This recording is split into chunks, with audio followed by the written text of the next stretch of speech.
a Democrat for over a decade, and then when I moved to Portland, people like this, actually what woke me up was they started saying that there was this white supremacist, right? He's this white supremacist. I look him up, and he's a gay Asian guy. His name's Andy No. And they were mad because they were committing crimes, and he was filming them. And that's about the time I started asking what the fuck I was doing hanging out with people on the far left. Now, I was a vegan for many years afterwards. I participated in many environmental, many vegan activists, all kinds of protests across the nation for many more years after I left the left.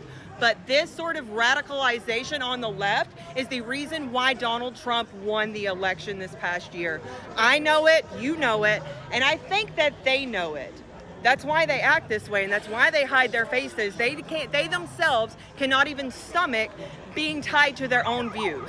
That's why they act this way. I've been here for less than 2 hours, and I have witnessed so much childish behavior from these people. It is nothing but juvenile, toddler outlash. It's all it is. So this woman says she was a lifelong Democrat. She moved to Portland, that progressive utopia.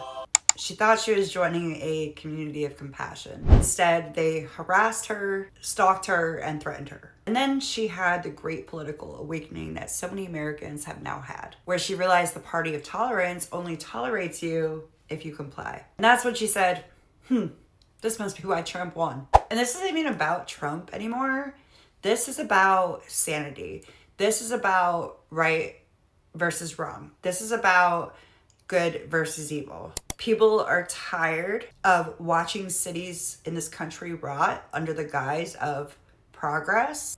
And they are tired of mob rule disguised as moral virtue. You can't chant love wins and throw bricks. You can't call yourself the resistance when you control the culture, the media, and the narrative. This woman didn't flip parties. She finally just looked around and realized, wow, they're the radicalized ones. They radicalize themselves right out of their own base. So keep screaming at people, because you're not creating allies. You're creating Republicans.